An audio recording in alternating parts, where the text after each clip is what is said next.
the channel that brings you the biggest stories from across the world through India's lens. Now available in more than 190 countries worldwide. Because we believe that the world is one. Watch us in Africa, Europe, USA and Canada, South America, Asia Pacific, Middle East and North African regions. Also available on these digital platforms across the world. WION. World is one.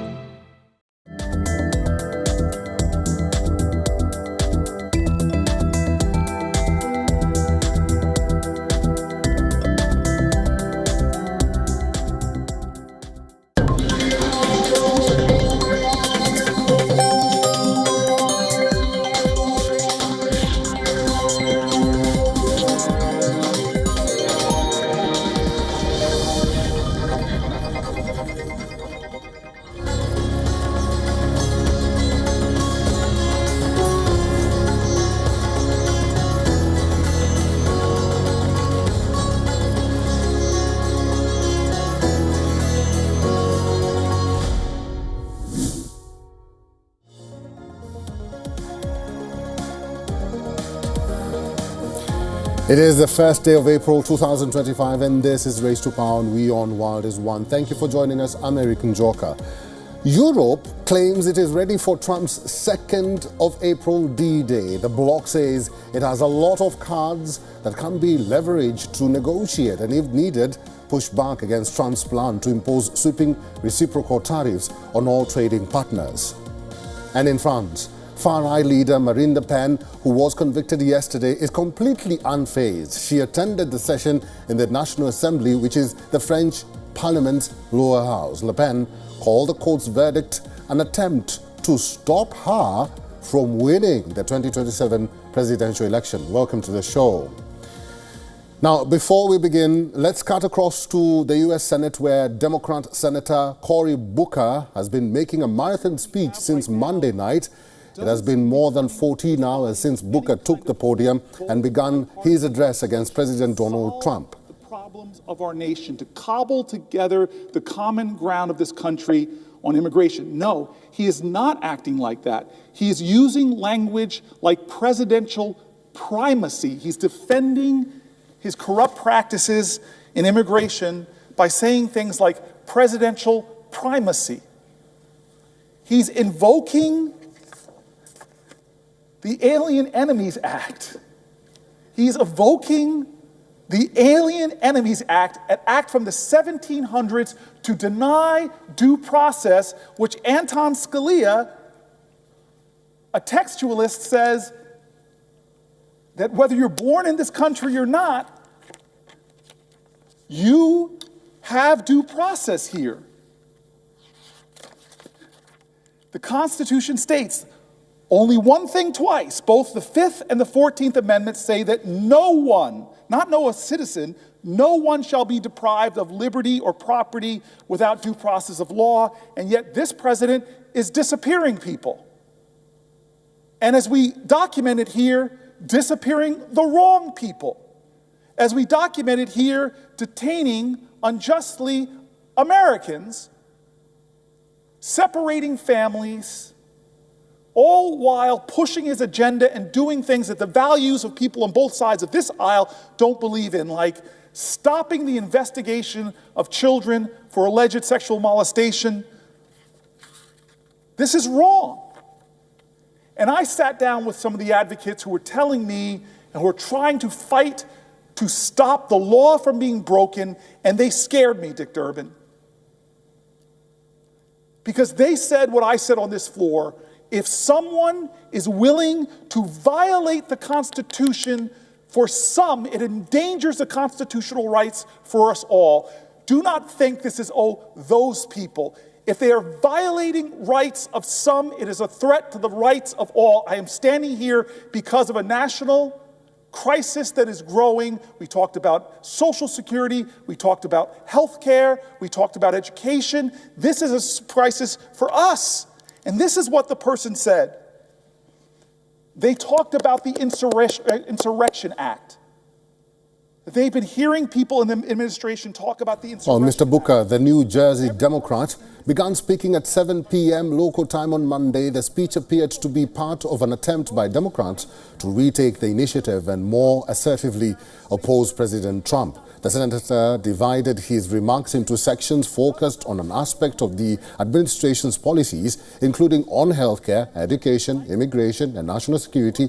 Some of Senator Cory Booker's fellow Democrats have helped support him during his monologues, with several asking questions that have allowed Booker to have a break without yielding the floor. Democratic Senate Minority Leader Chuck Schumer was the first to pose a question to his New Jersey colleague, and he praised Booker for his strength and conviction. I am reminded of German. The countdown has begun for US President's tariff plans. European Union President Ursula von der Leyen says she hoped to avoid a trade war with the US. But Brussels has a strong plan to respond to any tariffs imposed by Washington. The statement comes at the eve of Trump's tariff implementation on April 2nd, which is tomorrow. Now, according to the European Union chief, the bloc holds a lot of cards that can be leveraged to negotiate and, if needed, push back against Trump's plan to impose sweeping reciprocal tariffs on all trading partners. Our objective is a negotiated solution. But of course, if need be, we will protect our interests, our people and our companies. And I want to be very clear on the aim of our response. We think that this confrontation is in no one's interest. The flow of goods and services between us, the United States and Europe, is nearly balanced. Of course, we are willing to work on the trade balance of goods as well as on the trade balance of services. This is the largest and most prosperous trade relation worldwide. We would all be better off if we could find a constructive solution. At the same time, it also has to be clear. Europe has not started this confrontation. We do not necessarily want to retaliate. But if it is necessary, we have a strong plan to retaliate, and we will use it. Well, this comes after the US president said that he would be very kind to trading partners when he unveils further tariffs this week. Trump said the details of his reciprocal tariffs could be revealed soon. We are going to be very nice by comparison to what they were.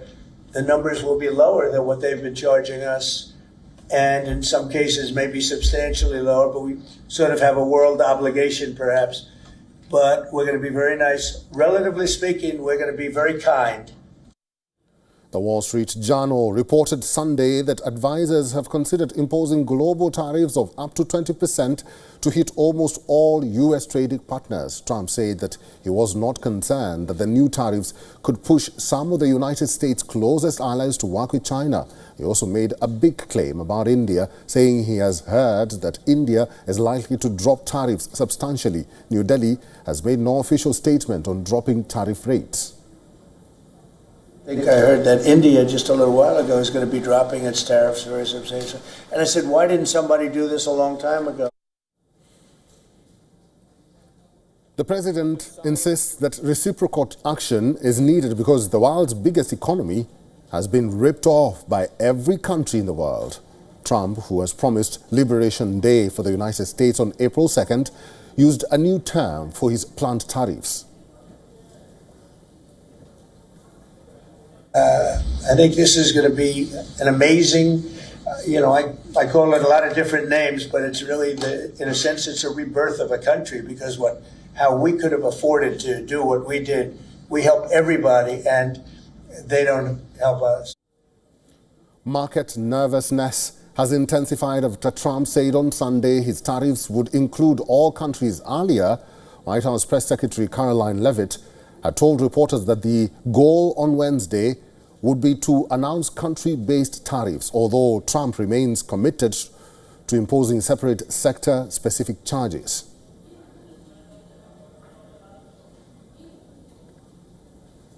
Mr. Mark Brolin is a geo-economic and geopolitical strategist. Is now joining us live from London. Mr. Brolin, thank you for joining us at this hour. It's good to see you. Do you think Europe is ready or strong enough for Liberation Day, or as Trump is now calling it, the rebirth of America? Well, I think Europe is at least a bit stronger than it was a few months ago. So in that sense, the relative position of Europe has strengthened a bit.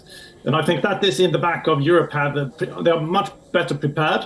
And it's not only that Europe is better prepared, but I think also Trump is a bit weaker at home. And I think somewhat ironically, he's the market. He wants to push himself as a market president. And I think in a way it might be a bit ironic that it might be the market response that corrects his tariff, his supposed tariff war. But I think all this, I think none of us have seen any of this. We have seen the poker game elements we have seen many times before in tariff negotiations. But the reality TV show element, that's unique Trump. So I think in a sense, he doesn't even know himself where this is going to end up. It seems like he relishes making people upset, and he just see where everything lands. Mr. Brolin, Ursula von der Leyen did make a statement, and she said, and I think that is very interesting, she hopes for a negotiated settlement or a negotiated solution. Do you think that is foreseeable? Do you think that is the new reality that we're going to deal with?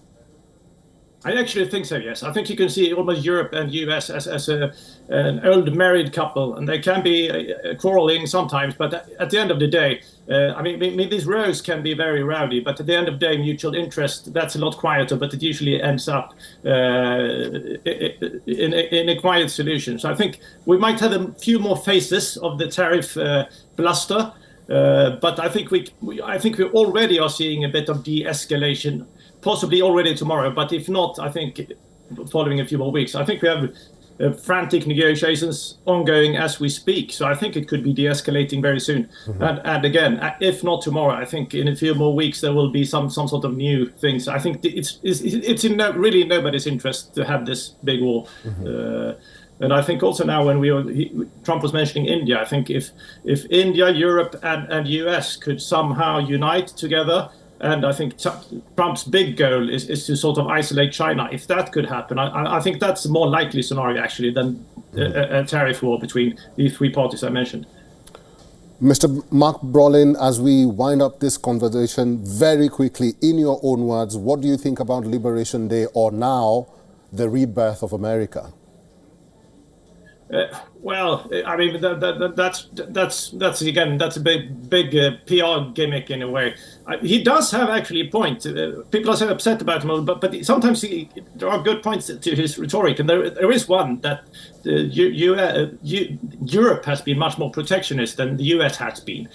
So in that sense, there is an amount of fairness if leveling the playing field, and he actually makes a good point about that one. So that's also where it could end up. That perhaps everybody removes tariffs a bit. We have like auto parts that has been they have been much higher on EU auto parts protectionism, and if they could end up similarly between Europe and US, that's one end game as well. And I think that is one of the key points he has been made from the beginning. So some of the things he's saying are actually right. Okay, we'll have to leave it there. Mark Brolin, good to see you. Thank you for talking to us today. Thank you. Pleasure. It is election day in the state of Wisconsin. Voters are stepping out to cast their ballot in an important judicial election for a single vacant seat in the state's Supreme Court. This election is being referred to the most expensive judicial election the U.S. has ever seen. The mandate will determine if the Wisconsin Supreme Court bench will have a Democrat or a Republican slant. While the election is a non-partisan one, the two most popular candidates have been very publicly backed by both red and blue camps. The Democrats are backing judicial candidate Susan Crawford, while Republicans have rallied behind candidate Brad Schmiel. The historically most expensive judicial poll, billionaires George Soros and Elon Musk have spent a record amount of money to support left and right-leaning candidates, respectively. Voting for selecting one judge to the state's Supreme Court will be held on April 1st. But the campaigning and the scale of funds raised indicates how important this election is for both the parties. The billionaires have spent a whopping $81 million on this election. Now here's what residents and voters of Wisconsin have to say about the election. I would start with the word disturbing about it all. The Schimmel-Crawford fight with the Elon injection is really destructive. And offering $1 million for a vote has got to be illegal, right? Come on. So I am already voted in favor of Crawford. I'm trying to save democracy. It didn't work with Kamala, but we have to just keep on doing whatever we can. What else are we going to do? I think it's really important to vote for somebody that isn't bought and sold by the current administration, because our government is getting gutted, and people need to realize that. If Musk is going to come to Wisconsin to try to buy his votes, people ought to know that it's just bribery.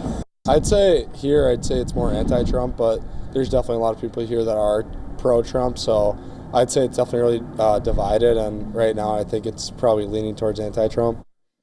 While Trump won the swing state of Wisconsin back in November, the outcome of this judicial election will be seen as a test of Trump's popularity and a referendum on his administration so far.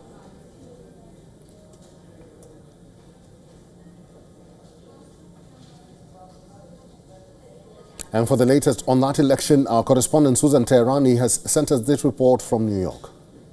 Wisconsin is holding a pivotal Supreme Court election between Susan Crawford and Brad Schimmel. The race has become the most expensive judicial election in U.S. history, with expenses and spending surpassing $90 million. Billionaire Elon Musk has significantly contributed to the campaign by not only donating over $22 million to support Schimmel, but also offering monetary incentives, including a $1 million check to 2 individuals at a recent rally. The election outcome will determine redistricting, court ideologies, the balance of power, and also abortion rights, not to mention labor laws as well. Polls are open today, with results expected by this evening. Susan Teherani reporting from New York for WION World is One.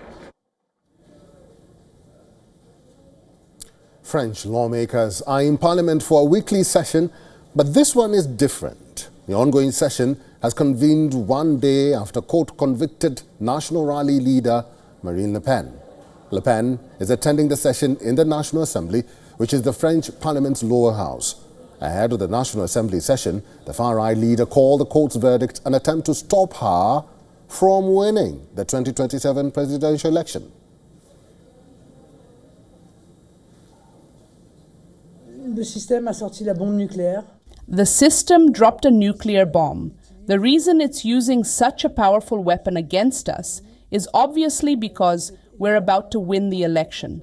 They think that everything they've put in place hasn't worked, and so it's time to take it a step further. At the ongoing session, France's Prime Minister refrained from criticizing the court's decision against Le Pen. However, Justice Minister has said that the National Rally leader's appeal against her conviction should be heard in a responsible and reasonable time frame.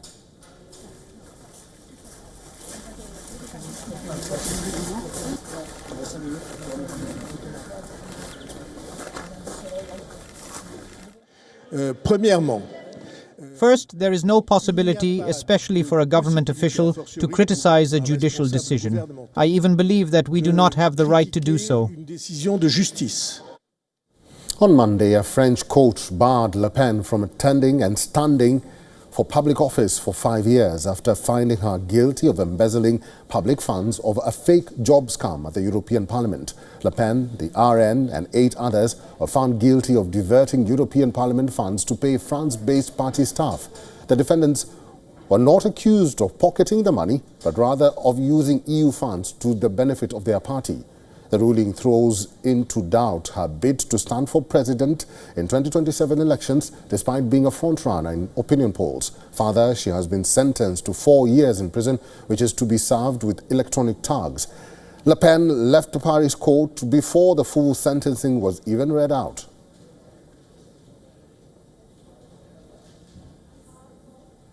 Let's connect to our correspondent who is in France. Ross Cullen is now joining us live from Paris. Ross Cullen, good to see you. Ross Cullen, good to see you. Marine Le Pen appears unfazed by this ruling, by this verdict. What happened in Parliament today?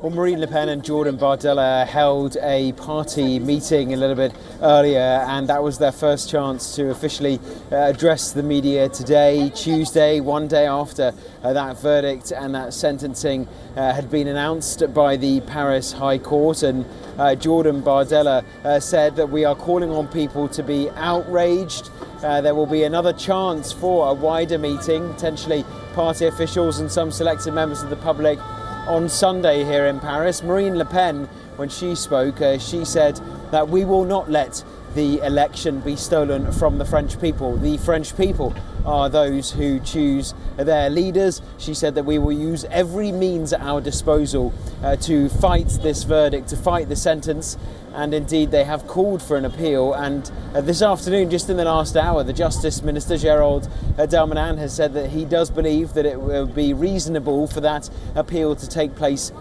as quickly as possible. We have also heard from the Prime Minister. He's been speaking. Marine Le Pen also speaking in Parliament. So in just the space of 2 days, so much has changed with this shockwave coursing through French politics. And we do know that there will be this continued pressure from the National Rally to try to overturn this verdict, to try to overturn this sentence. It will not be easy. It will not be something that is able to happen in a matter of weeks or months. It's likely potentially to go even into next year. Perhaps there could also be the chance that the court might uphold its decision, or perhaps lessen or lengthen that sentence as well. So there's so much still at play, only 1 day after Marine Le Pen was found guilty of embezzlement of public funds. Ross Cullen is our correspondent in France. Ross Cullen, thank you. We'll have to leave it there. The country of Georgia is witnessing a fresh wave of protests. Thousands of citizens gathered to oppose policy announcements by the ruling Dream Party and call for fresh elections. After months of a lull, protesters are back on the streets of the capital city, Tbilisi. Thousands took to the streets on Tuesday, equipped with a range of demands. Demonstrations began shortly after the country's parliament passed a new foreign agents bill. The new disputed government replaced the controversial foreign agents bill from last year. This time, lawmakers have adopted an American-style legislation as opposed to a much stricter 2024 version. However, critics and opposition parties say that the new bill also restricts media freedom and right to assembly.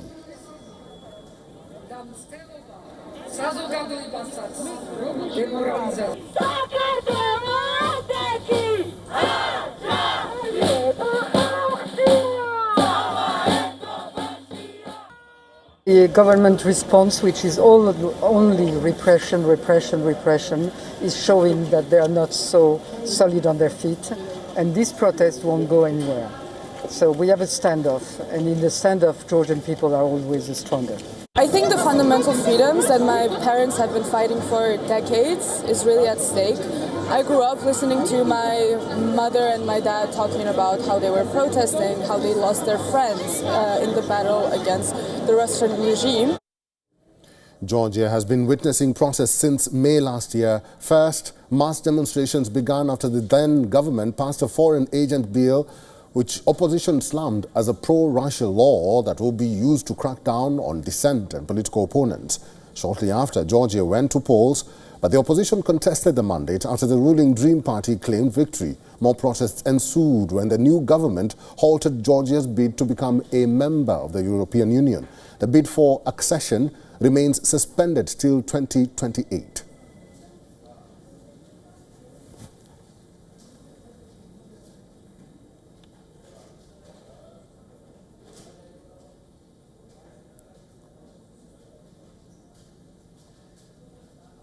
South Korea's constitutional court that is reviewing President Yoon Suk Yeol's impeachment has said it will announce its decision on whether to remove the South Korean president or reinstate him on April 4th. The court further said that it will hand down its ruling on Yoon Suk Yeol at 11 a.m. local time on Friday. Live broadcast of the session will be permitted. The court has been deliberating on Yoon Suk Yeol's political fate after he was impeached in December last year over his brief imposition of martial law. The South Korean president had lifted the martial law within 6 hours after the National Assembly voted unanimously to overturn the decree. Meanwhile, justifying his move in his final statement before the court ended arguments on February 25th, Yoon Suk Yeol said that he took the decision to declare martial law as an appeal to the people to overcome anti-state forces, pro-North Korea sympathizers and opposition gridlock. Meanwhile, the wait of more than a month for the time of the ruling has fueled a bitter clash between the ruling party and the opposition, with the ruling People's Power Party saying that they will accept the court's decision. At least 6 out of the court's 8 judges or justices will need to uphold Yoon Suk Yeol's impeachment to remove him from office. If the court affirms Yoon Suk Yeol's impeachment, then a presidential election will be held within 60 days. And if not, then Yoon Suk Yeol will be suspended, or who has been suspended from his presidential duties since mid-December last year, will be immediately reinstated. Earlier, South Korea's constitutional court had overturned the impeachment of Prime Minister Han Duck-soo, reinstating the nation's number 2 as the acting president. Several of South Korea's democratic-era leaders have been jailed for crimes after their tenures ended.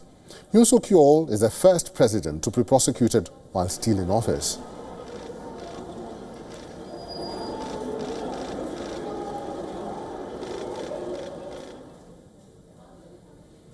Australia's former president was seen taking a dig at US President Donald Trump during a speech at the National Press Club in Canberra. Malcolm Turnbull impersonated Trump just a day ahead of America's tariff war. His short mimicry act drew laughter from the audience. Take a look. And this is one of the reasons people voted for him, because they felt that he was on their side. Okay, and that's what, that's the challenge for our leaders, and they've got to be able to stand up. And if that means you get a brickbat or a Truth Social post, saying you're weak and ineffectual, you don't know anything about China, then you should, if you're spooked by that, you shouldn't be in the job. And that's the latest on this edition of Race to Power on WION The World is One. Thank you for watching.